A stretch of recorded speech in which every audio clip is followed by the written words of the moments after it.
buenas tardes. Aquí estamos en un nuevo programa de Herencia y Coherencia, historias que cambian vida. Es un programa producido por CERVAL, Centro de Desarrollo Sistémicos, y transmitido por la Universidad de Chile, Radio.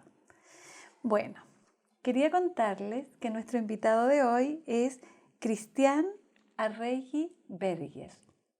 Es licenciado en estética, escritor, editor, curador, gestor cultural y mediador de la lectoescritura.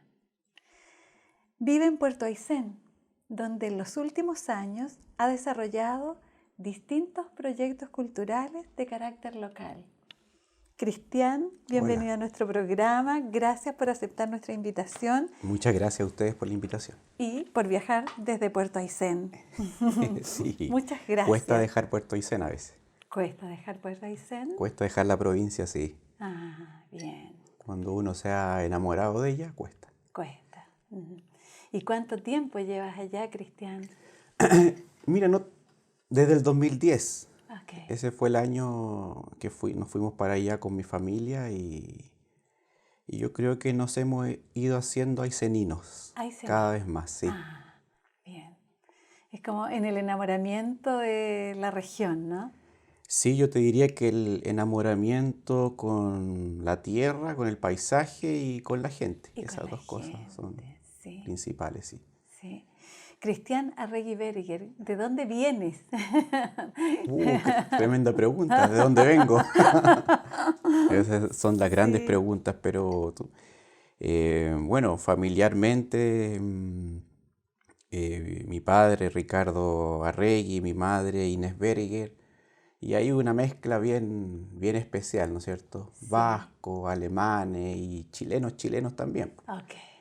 También hay González, mi familia, hay del latinoamericano, de otras partes de Latinoamérica, así que una mezcla de influencias, yo creo, secretas que te van determinando el carácter de alguna manera, las maneras de ser, pero también considerando que cada persona es única. Sin duda. Tú y yo somos únicos y las personas que nos escuchan también. Perfecto.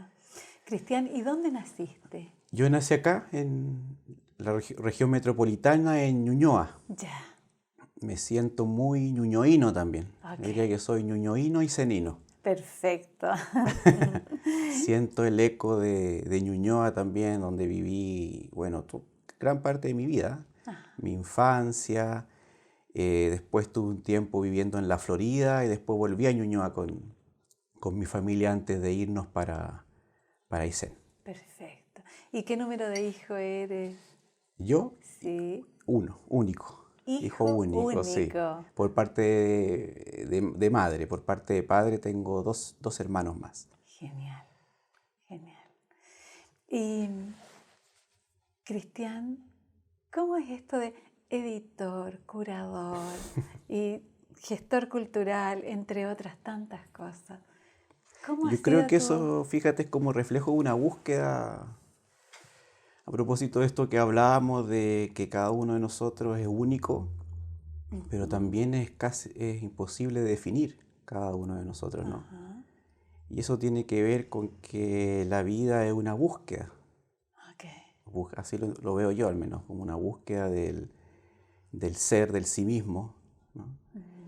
Y yo siento que ese trabajo cultural que yo he hecho es también un reflejo de eso. Y siento que lo que más se acerca tal vez a lo que soy o a lo que siento, a lo que anhelo es la poesía. Yo creo que que un trabajo por su propia forma de ser, que a veces permanece más bien velado, es menos, genera menos fanfarria o menos show que de repente que la gestión cultural, ¿no es cierto?, que es más mediática. A propósito de las imágenes. De las imágenes o qué sé yo, el lanzamiento, la presentación, pero yo siento que la poesía está más cerca de lo esencial en general en mí mismo y en mi trabajo. Okay. Yo creo que eso es como una fuente, de alguna manera lo poético es como la fuente desde la cual he ido sacando y encontrando lo otro. El trabajo de gestión cultural que también tiene que ver con las demás personas, que tiene que ver con la identidad local, en el caso de Aysén, y eso, pero yo siempre pienso que lo poético es algo central y que es algo también difícil de explicar, ¿ah?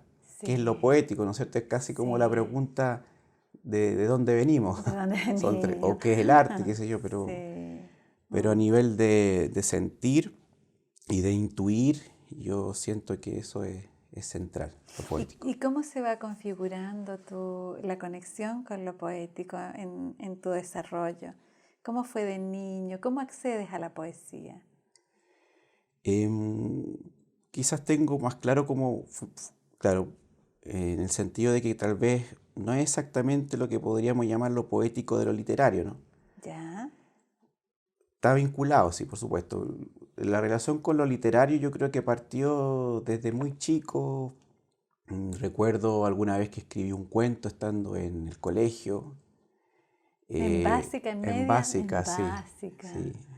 Y que era un cuento bien especial, fíjate, para mí, porque era de unos, bueno, lo leí muchos años después y tiene influencia, qué sé yo, de dibujos animados que veía en esa época. Ajá. Pero una cosa que me llamó la atención es el simbolismo de ese cuento, de unos hombres que van a una montaña ¿Ya? a encontrar una suerte como de estrella de oro, una joya así. Ok.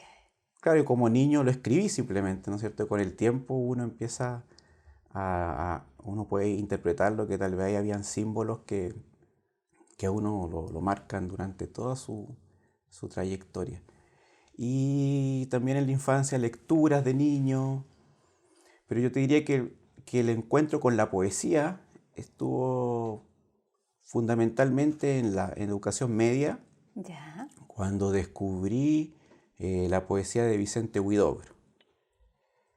Porque todas las personas que hemos pasado por el colegio conocemos la poesía de Neruda, de Mistral, que bueno, hoy día yo valoro mucho también, Ajá. pero no había generado el impacto que generó la poesía de Huidobro, además que lo leí, no sé, a los 16, 17 años. Ujú. Y todo eso, el vitalismo de la poesía de Huidobro entonces yo darme cuenta que la poesía finalmente tenía que ver con la vida, con la búsqueda de la vida. Ya. Eso yo encontré en Huidobro. Y eso me empezó a cambiar. Me empezó a cambiar. Participé en un taller literario en el colegio. Ajá. Y ahí descubrí en la poesía una suerte de herramienta para, para conectarme con esto que después, con el tiempo, uno podría llamar el arte de vivir, el arte y vida, ya Ok. que lo fui aclarando en otra etapa de mi vida, ya en la etapa más universitaria, pero eso estaba ahí, estaba en esa búsqueda y que es como yo entiendo la poesía, o sea, la poesía tiene que ver con una vida. No recuerdo el autor, pero hay una cita por ahí que leí alguna vez que definía lo poético como el vivir verticalmente Ajá. lo que uno en la vida vive horizontalmente. Ya. Es como es paradojal, así Claro, multidimensional. claro, o sea, Mm, como que hay algo prosaico en nuestra existencia, ¿no es cierto? Pero la sí. poesía puede conectar esos momentos prosaicos con un eje vertical, Vertical, siguiendo sí, esa como imagen, ¿no? ascendente, sí. Claro. Que es bien parecido a la montaña de tu cuento, ¿no? Correcto, sí, tienes razón. Claro, después vería la Sí. montaña sagrada de Jodorowsky, y claro, Ah, y sí. René Daumal, no sé si lo conoce, un autor que tiene un texto bellísimo que se llama El Monte Análogo, que él fue un poeta que trabajó con Madame de Salzman, que era discípula de Gurdjieff, ¿Ya? y es un texto muy, muy bello, se llama El Monte Análogo, a propósito de esta montaña que es un símbolo. Es un símbolo, Claro. sin duda. Y el tránsito, ¿cómo fue el impacto familiar de tu madre, de tu padre, de esto de, eh, de tu vocación? ¿Mm? Mira, en mi casa había bastante libertad para que yo eligiera lo que quisiera hacer en el fondo. Eso yo lo valoro mucho. De parte de mi madre yo recuerdo, o sea, cuando uno hace esta suerte de recapitulaciones de la propia vida, un poco también lo que tú haces en tu programa, ¿no es cierto? Y uno busca claves de la vida. Yo me acuerdo que ella desde chico, no sé por qué, porque le gustaba, ella valoraba mucho la figura de Leonardo da Vinci, por ejemplo. Y yo me acuerdo de muy niño, que ella me enseñó quién era Leonardo da Vinci. ¿No? Y yo siento que eso, aun cuando eran conversaciones quizá al pasar o de en cuando, fue dejando algo en mí también, ese gusto por el arte, por comprender también que quizá el arte tiene una forma de ser multifacética, ¿no? Como que no es simplemente o ser escritor o ser pintor, sino que tiene que ver con una búsqueda general. Como toda una paleta de colores, ¿no? Sí. Y a mí, y familiarmente yo creo que hubo una buena recepción, no sé si una comprensión total, porque no era una familia de escritores, no, se leía también, había una muy pequeña biblioteca, pero claro, no era una familia, digamos, como con un sello literario marcado.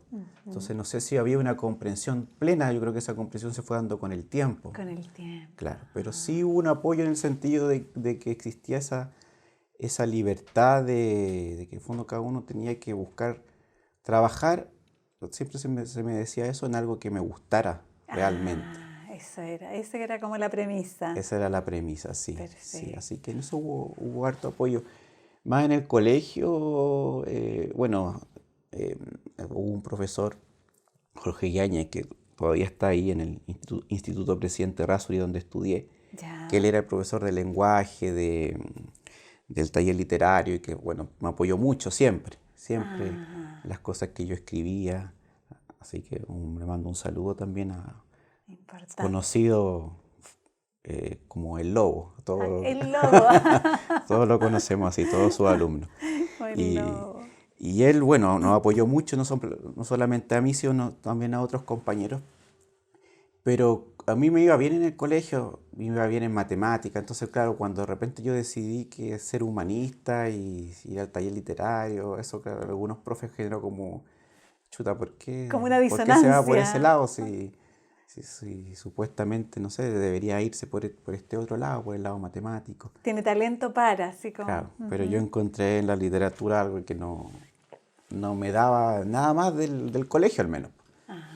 Claro, sentía una profundidad en lo que es en la reflexión sobre el ser humano y en las cosas que iban surgiendo en la adolescencia y en la juventud dentro de mí que no lo encontraba en ningún otro ramo. Así que también por eso seguí ese camino. Sí, como una sensibilidad, ¿no? Una sensibilidad y una comprensión también. Bueno, yo creo que hay gente que lo encuentra en otra área, no es que... Sí. Claro, Sí. pero eso fue mi experiencia. Sí, sin duda. Y a propósito de esto, te iba bien en el cole, qué sé yo.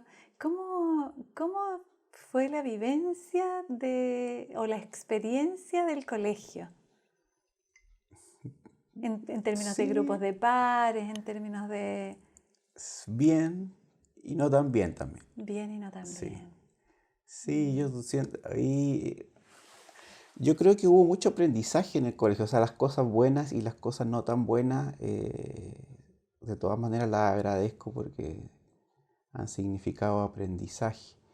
Yo estuve en un colegio de puro hombre, Ya. ¿ya? Y tengo buenos recuerdos del curso, de compañeros, pero también está esto que es muy cercano a la literatura, ¿no? De sentirse un poco, sentirse solitario, Sí. sentirse en cierto sentido marginal también, y eso también lo vivencié yo en el curso, ¿no? Sin grandes dramas ni problemas, pero Pero es el mundo interno, ¿no? el mundo interno, así como un anhelo, creo que también es propio de toda persona en algún minuto de su vida, de diferenciarse, ¿no? De buscar lo propio, quién uno es. Y en eso, claro, sobre todo en educación media, no sé si lo pasé tan bien, no sé si me gustaba el colegio. Ya. Claro, no sé si me gustaba el colegio realmente. Sí. Me gustaban más otras cosas y estas cosas que de repente uno podía encontrar en el colegio, pero que en realidad yo nunca entendí que tuvieran que ver con el colegio, como la poesía, la literatura, cosas que a uno lo llevaban más allá de esos muros.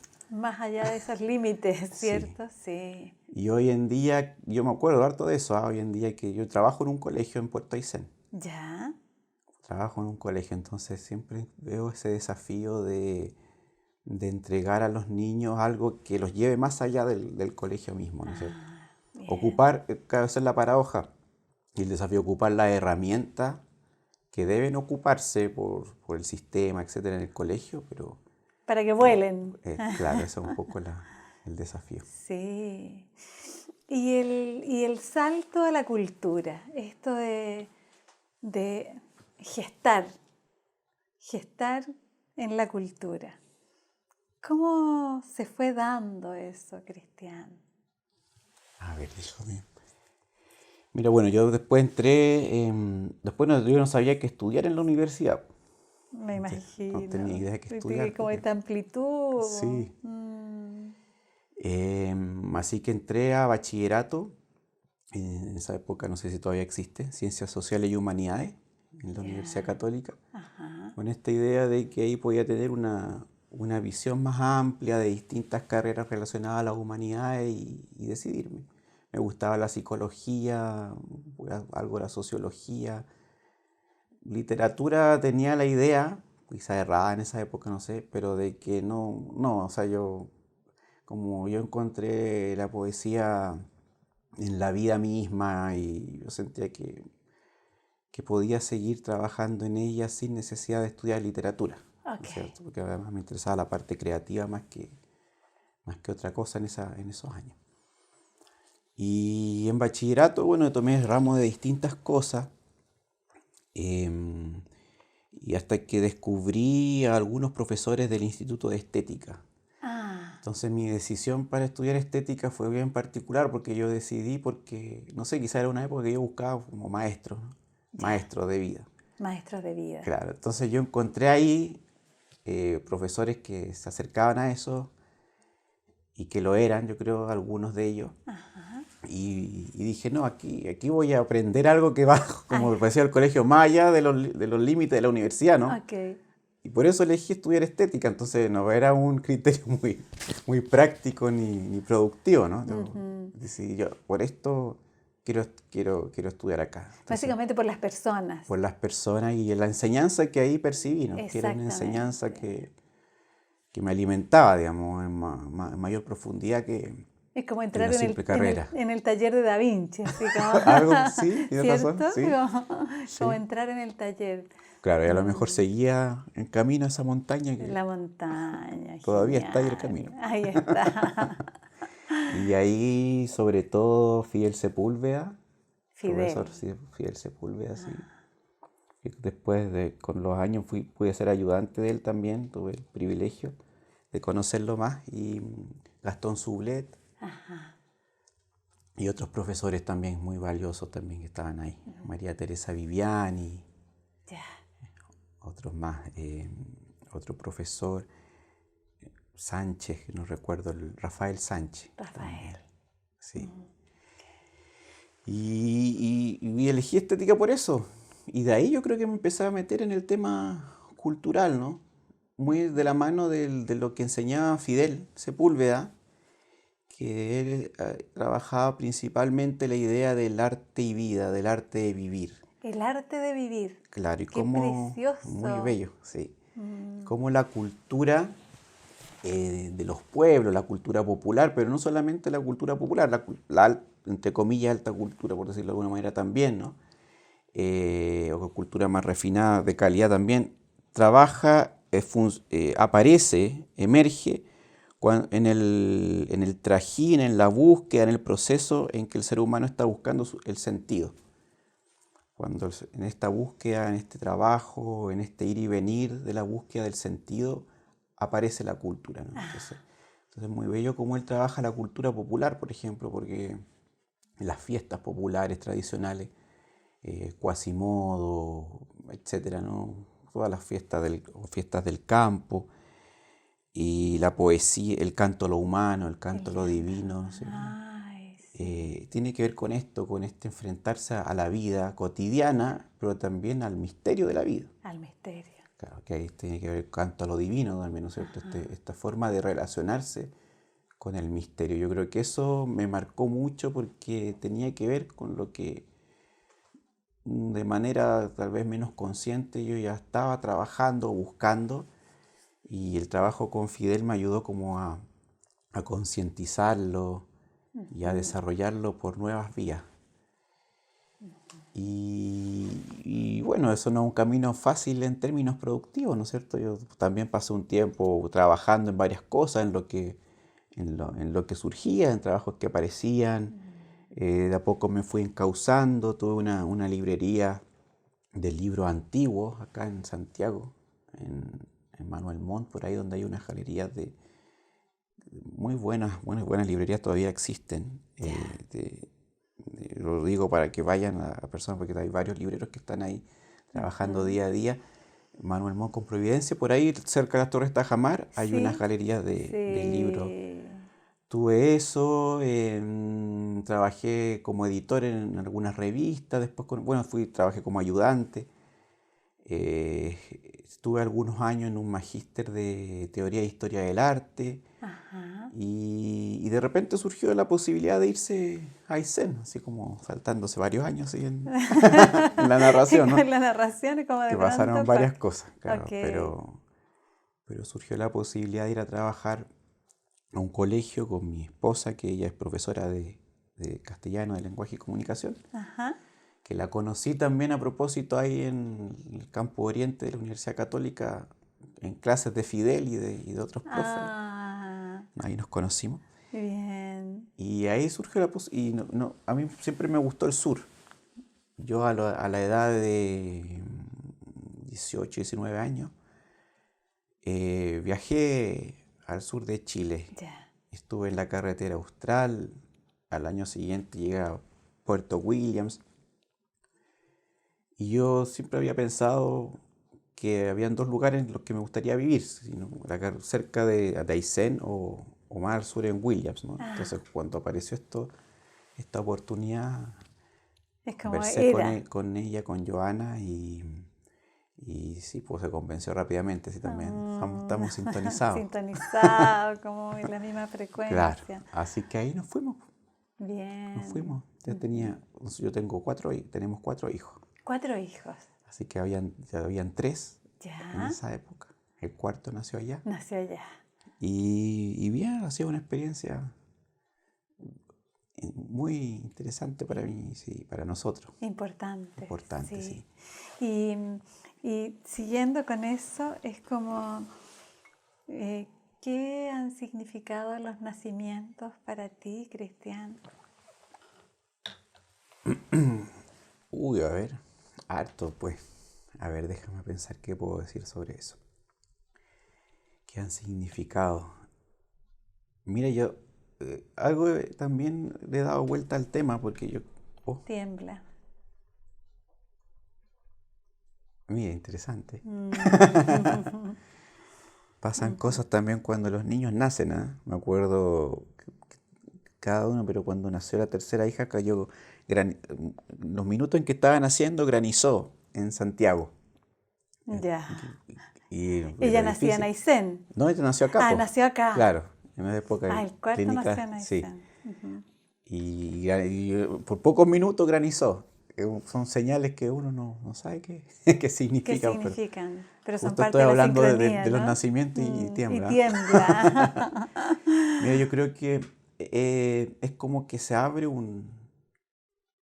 debe ser pasar con todas las personas, pero uno como papá quizás se da cuenta con los niños, con sus hijos, que como que se abriera una suerte de mundo, o un mundo Un dentro, portal cuando como... nace alguien. Ah, Sí, es como una faceta del mundo tal vez, no sé, una faceta de la realidad. ajá. Empieza a existir. Porque es como que uno cuando se conecta con cada uno de ellos, como que sintiera el mundo de una perspectiva diferente. Ah, Ujú. Entonces es como un regalo eso, un es un regalo regalo. para, uno lo siente que es para los padres, pero en general es para la vida de ser, ¿no? Ay, Un sí, regalo. Pero uno como padre lo siente tan cercano que lo percibe de una manera especial. sin duda. Y eso de que cada persona sea única y diferente desde que nace, ¿no? Sí. Es tan especial, ¿no? Como que Mm, son ellos mismos. Y ojalá sigan siendo ellos mismos siempre. O sea, sí. Y, y eso, sí, bueno, transforma la vida ser padre. Transforma la vida. Sí. Sí. Bien. Y si nos vamos a la otra polaridad, la muerte y los duelos, ¿qué significan para ti? Tienen cosas parecidas. Mira, yo justo en este viaje a Santiago, en el último tiempo, como familia, hemos vivido experiencias diferentes, pero bien cercanas a la muerte. En Aysén se produjo un lamentable accidente de un hijo de una persona cercana que se cayó al río Aysén, un accidente, y se perdió. O sea, Oh, y hemos tratado de ayudar en lo que se pueda en la búsqueda, pero en realidad es súper difícil. Hay sí. mucha gente que a veces se cae y otras veces se tira también al río allá, un río bien especial, bien gigantesco. O sea, los ríos del sur, tú sabes, son como ríos de verdad, ¿no? Ríos de verdad, sí. Y eso ya no, nos marcó harto. Y después, cuando llegamos acá, la abuelita de mi señora, una de ellas también, eh, en estos días estuvo muy grave, falleció.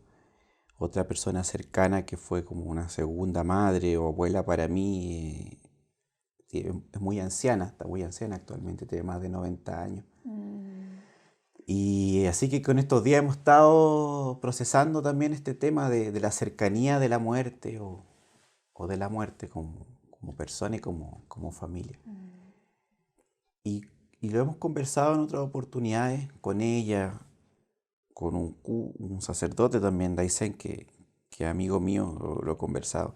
Esto de que en la muerte, cuando uno se acuerda de los muertos, de los seres queridos, uno se acuerda de algo bien esencial de ellos, ¿no? Uno tiende no a preocuparse, ni, o sea, a acordarse ni tanto de la profesión, ni tanto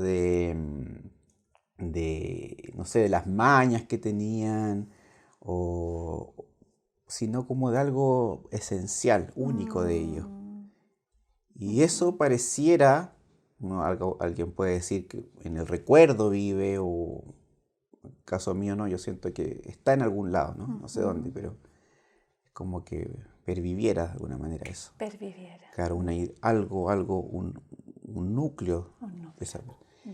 Y eso viene también con el nacimiento, me da a mí la impresión, ¿no? Es parecido a lo que conversábamos, ¿no? Lo que Sí. uno siente cuando nace o aparece una persona en la vida, ¿no? Mm, Como que apareciera sí. una llama. Ajá.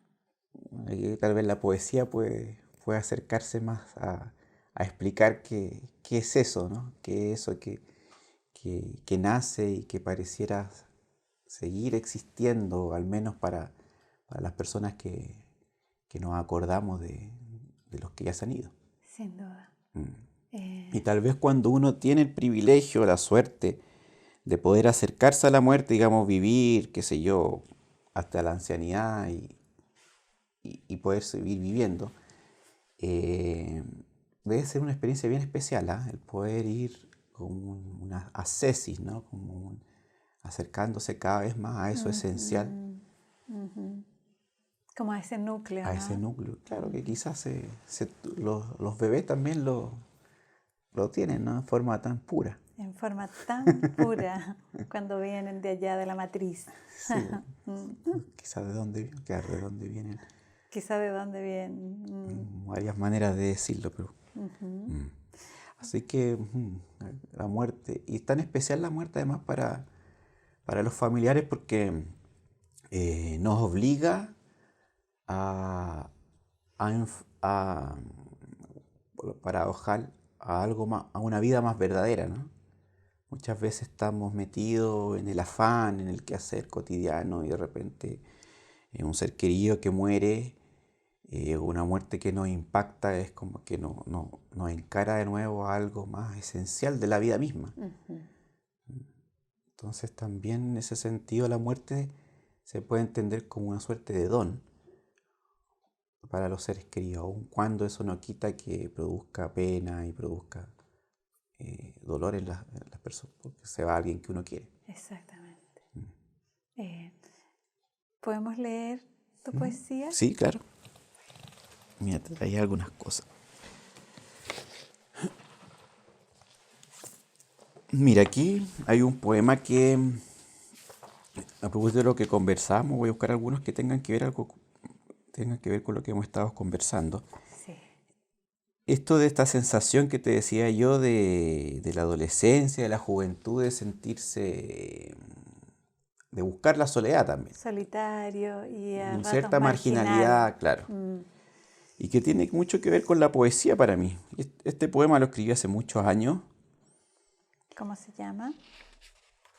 No tiene nombre, es parte de un libro que se llama Cantos de Caín. Cantos de Caín, ok. Un libro que salió publicado en el 2003. Se quedó en Aysén el libro, sí, no. ¿Se creó en Aysén? No, se quedó. Se quedó en Aysén. No pude traer, pero pude. Y este poema, bueno, lo leo. Dice, ser poeta es haber jugado solo un juego que no calzó con la multitud. Es haber nacido en la puerta giratoria de los espejos, dándose de cabezazos con la propia imagen. Es presentir que al otro lado habrá alguien más, siempre ese alguien más, que se nos pierde en la espera, como un verso que olvidamos escribir. Bello.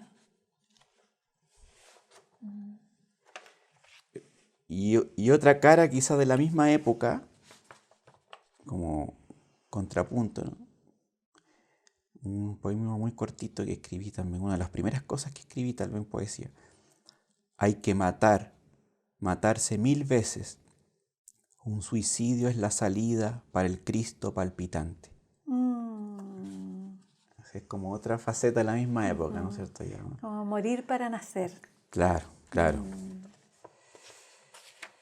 Y bueno, te comparto de esa época también. Un poquito más, un tiempo después, ya había salido cuando escribí esto. Mira, fíjate que me llamó la atención en alguno de estos libros sobre Lola Hoffman. Sí. Hay un testimonio, si mal no recuerdo, de Pedro Engel, que él contaba que él le mostraba poemas a Lola Hoffman. Y Lola Hoffman, en un momento él le escribe un poema, después no sé, quizás no me acuerdo bien, pero creo que después de una crisis escribe un poema y ella lee el poema y después de leer el poema lo felicita porque o sea, es como que el poema habla en tal profundidad de lo que le sucede a la persona, que bueno, ella se dio cuenta a través de leer el poema de él, que él ya había superado o había integrado ese proceso. Perfecto. O sea, un poco como para explicarte también cómo yo veo la poesía, o sea, en relación a esos procesos profundos. Y este poema lo escribí ya había salido del colegio, ¿no? En otra época. Cuando la flor de mi silencio calla, solo queda el eco de un gran temor no vencido. Se escuchan los pasos de alguien que se aleja, siempre de alguien que se aleja, nunca del que vuelve. Cuando la flor de mi silencio calla, queda la aridez de mi propia negación que se niega, afirmando el rostro terrible del que habita lejos de su patria. Cuando la flor de mi silencio calla, la muerte comienza su oración, la muerte que no hace sino intentar convencerme de que la flor de mi silencio calla.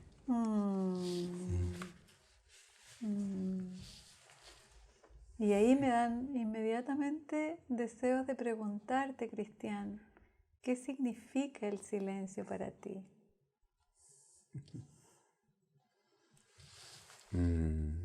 Es una manera de vincularse, es un espacio para conectarse con algo más profundo de mí mismo, de uno mismo, Sí.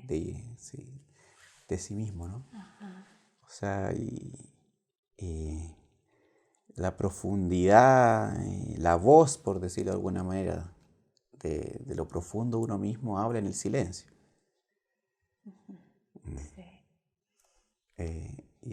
claro, me viene a la imagen, mira, no recuerdo exactamente pero hay una parte del Antiguo Testamento tampoco, que donde dice, habla alguien de donde busca a Dios, ¿no? Sí.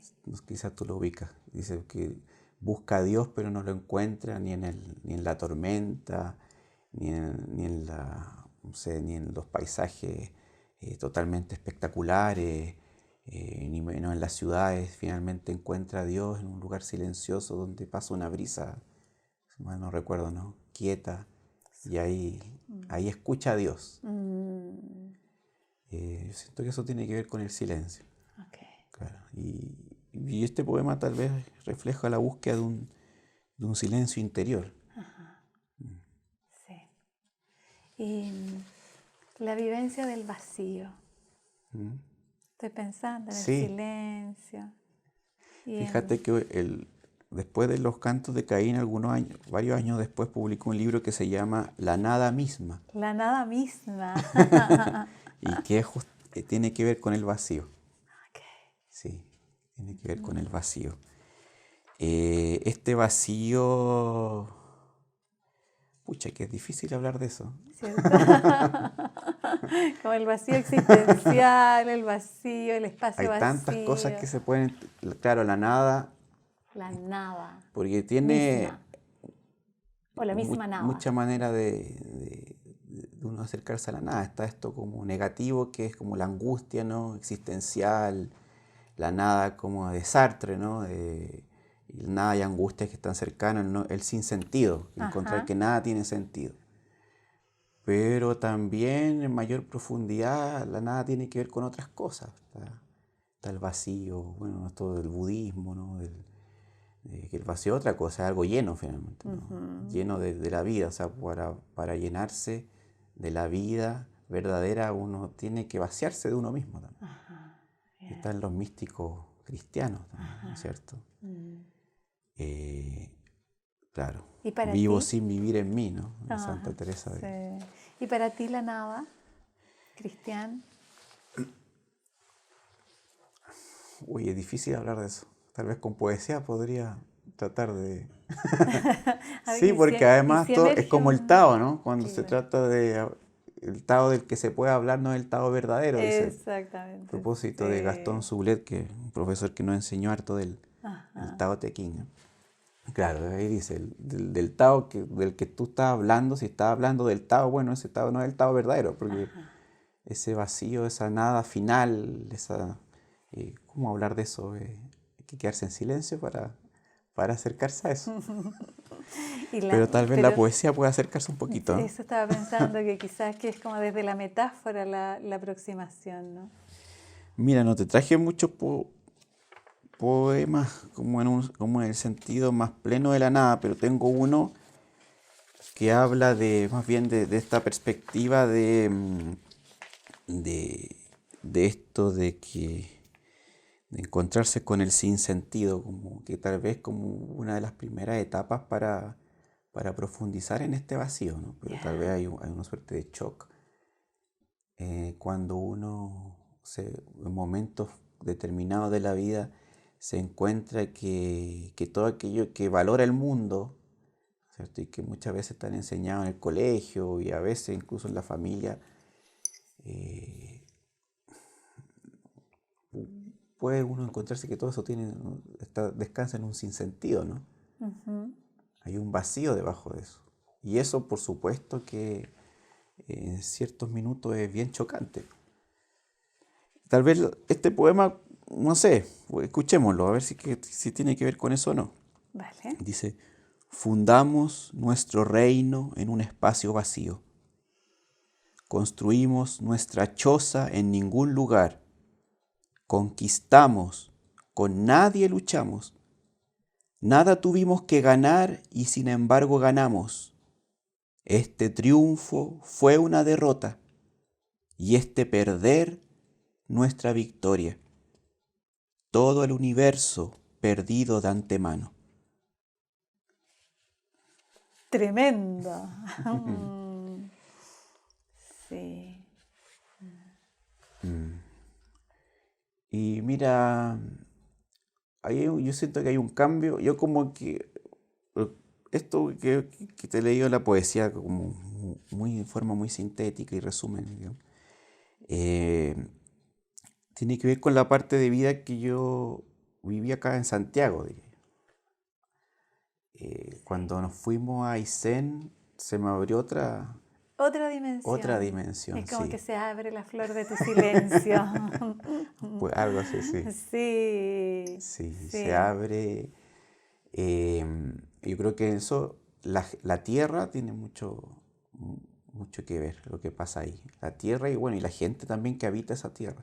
Sí, sí. Ahí yo querría preguntarte, porque es como intenso, ¿no? Pero querría preguntarte por el significado de, cuando tú hablas de las personas, lo que significan los vínculos para ti. Esta construcción de redes vinculares. A ver, no sé, yo te diría que está en ese... Sí, también es difícil hablar de eso, pero como en profundidad. Porque claro, te puedo decir es importante y todo, pero como apuntar al sentido más profundo Sí. es que en realidad uno no, claro, a propósito de esto que hablábamos de la soledad, uno en determinado momento de su vida lo vivencia así, pero esa soledad profunda o eso que uno busca y que de repente llega al vacío en búsqueda de eso, es una realidad que existe en vínculo, en vínculo. No es una soledad en el sentido de aislación, no, aislamiento no. Bien. Eso es una existencia que está vinculada, ¿cierto? A los demás y también al cielo, a la tierra, a todo. Ajá. Claro. Sí. Y tal vez eso, claro, cuando uno lo narra, uno va inventando un poco cuando narra las cosas de uno mismo, porque parecieran las cosas rotundas y en este minuto partió quizás eso está como presente siempre, pero por alguna razón, en determinados periodos de la vida eso como que emerge más. Se hace figura. Se hace figura, claro. Y tal vez en mi experiencia en Aysén, eso se hizo más claro, apareció más. El vínculo con el lugar que se habita, Ajá. con la tierra, con el cielo, con la gente, con los demás. Con los demás. Sí. Sí, es muy difícil separar el uno mismo de los demás. Claro, porque quizás como sea, con mayor profundidad, más cerca de la montaña todavía, quizás como sea esa experiencia, ¿no? Sí. Claro, pero al menos lo que puedo decir hoy es que es difícil separarlo cuando Cierto. uno lo siente en mayor profundidad. Ajá.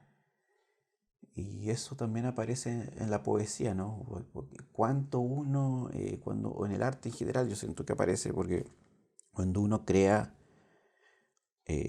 hay un impulso, un instinto de uno mismo que está guiando la escritura y está seleccionando cosas a medida que escribe, pero los contenidos de esa escritura no son de uno mismo, pues son colectivos. Colectivos. Claro.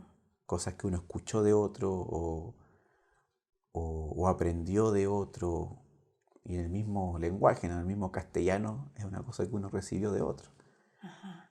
Entonces esa experiencia de colectividad y en el que la individualidad está entretejida con la colectividad, está también en la poesía, en la escritura y en el arte.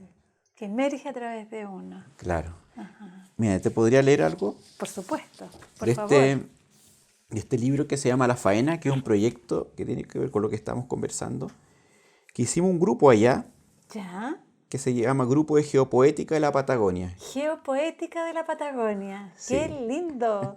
Que hicimos con amigos de allá, profesores, todos, y también uno es pintor, una de ellas es fotógrafa, grabadista, otra persona, Joana, mi señora, también participa del grupo. Ella en este proyecto se dedicó a rescatar narraciones orales, y todos de los pescadores de Aysén. ¡Qué lindo! Claro. Ya. El arte y vida, a propósito de esto que hablábamos de Fidel Sepúlveda, de la pesca artesanal. Perfecto. Y aquí, este libro que tiene fotografías, entrevistas, pescadores. También hay algunos poemas que yo incluía a partir de esta experiencia.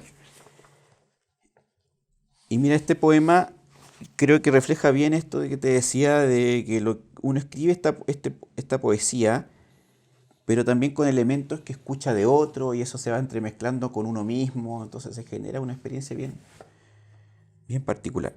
Se llama Juan Güentén, carpintero de Ribera. Ya. Sabes que los carpinteros de Ribera son los que construyen embarcaciones. Ajá.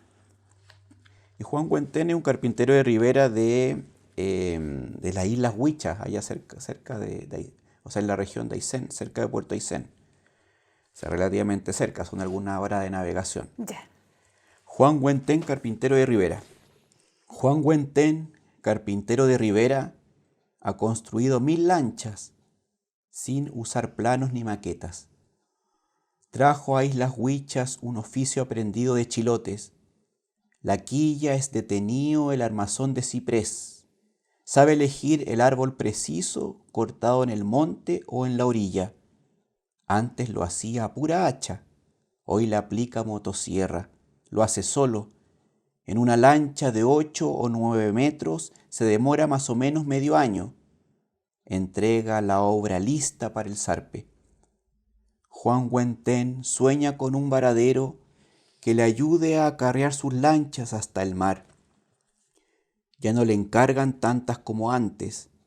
Las salmoneras prefieren de fibra o de fierro. ¿Cómo no recordar los tiempos buenos de la merluza y del loco? Los santiaguinos llegaban a Chiloé con los maletines cargados de billetes. Hizo lanchas para Valpo, Coquimbo, Talcahuano. Llegó a tener 8 maestros a su cargo. Hoy los viejos le pagan poco a poco.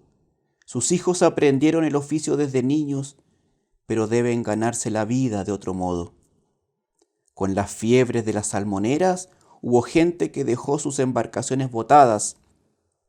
Ahora que la empresa los está soltando, encuentran que sus lanchas ya no sirven. A la juventud no le tira aprender estos trabajos. Es como hacer una casa de mar. Nadie enseña este arte en las escuelas. Tremendo. ¿Te fijas en ese poema? Siento yo que está esto de que, porque este poema surge a partir de la conversación con él, a partir de haberlo conocido, Sí. de sus impresiones, que lo entrevistamos, pero también de la experiencia de nosotros y de la mía ahí en ese momento, ¿no es cierto? Después de ese desplazamiento de Puerto Aysén a Islas Huichas, llegar a Caleta Andrade, a la caleta donde estaban las embarcaciones haciéndose, conocerlo, sentir cómo las cosas que él decía tenían un particular eco en mí y en nosotros, las conversaciones después del grupo en relación a la entrevista, y a partir de todo eso surge este poema. Entonces es un poema de una experiencia de Juan Güentén sí. y una experiencia colectiva, sí. Y eso, buena parte, siento yo, que refleja lo que he ido encontrando en Aysén, en estos trabajos culturales, por decirlo así, en el trabajo en el colegio también, con niños y jóvenes, en talleres de escritura creativa que yo he hecho también a la comunidad de Aysén, y se va produciendo este trabajo colectivo, este diálogo, Sí. que por supuesto también se puede encontrar en otros lados, aquí mismo, en la ciudad, pero que en mi experiencia particular... Como que ya está como súper en la superficie, ¿no? Sí, está más a flor de piel allá en la provincia en general, yo creo, ¿ah? Sí. Se da más a flor de piel. Y aparte que tiene esto que nos interesa como grupo de geopoética, que es el entorno natural, ¿no? El paisaje.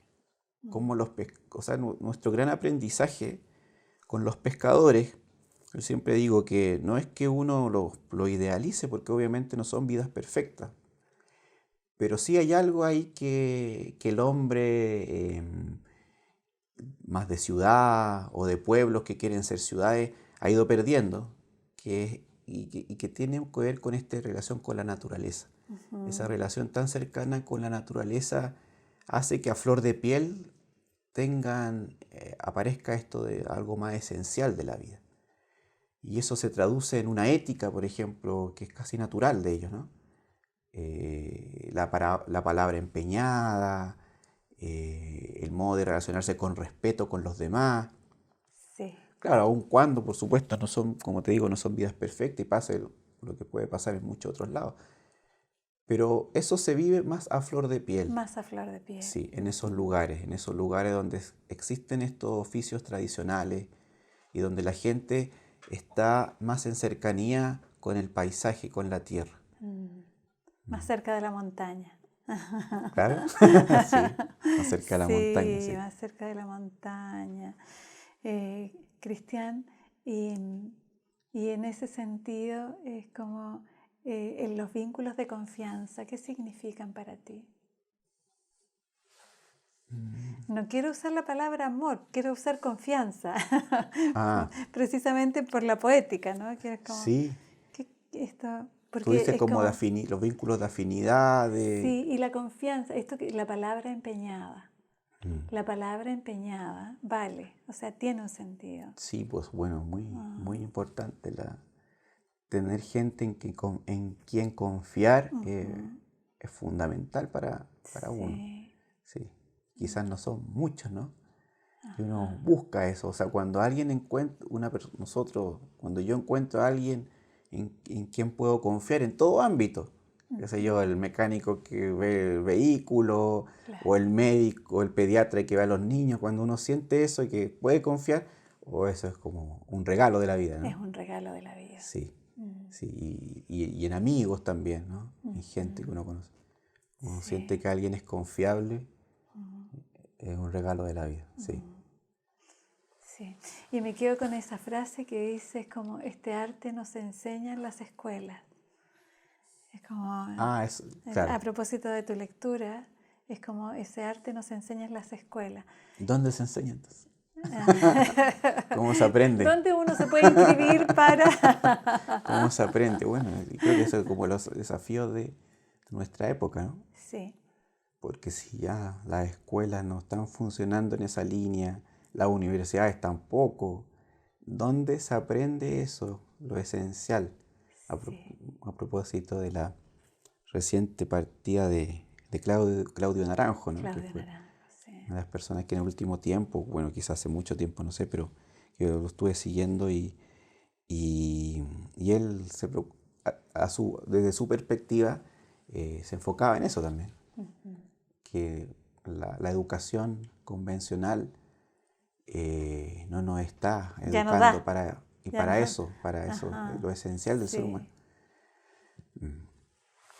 Y siento yo que muchas veces el arte, ni la literatura, ni la poesía tampoco lo está haciendo. Ajá. Hay excepciones como en todo, porque también hay profesores que lo hacen en la escuela, uno generaliza cuando lo dice, ¿no? Por supuesto que, yo pienso que los profesores en general saben esto. Y lo peor es que muchos directores también lo saben, ¿no? Y tal vez gente que trabaja en el ministerio también lo sepa, pero por alguna razón, una tontera, no sé cómo llamarlo, colectiva, ¿no? Una suerte de idiotez colectiva, seguimos atrapados en algo que aun cuando muchos nos demos cuenta que no está funcionando. Cristian, y es como, estamos en un momento de cierre, Sí. lamentablemente.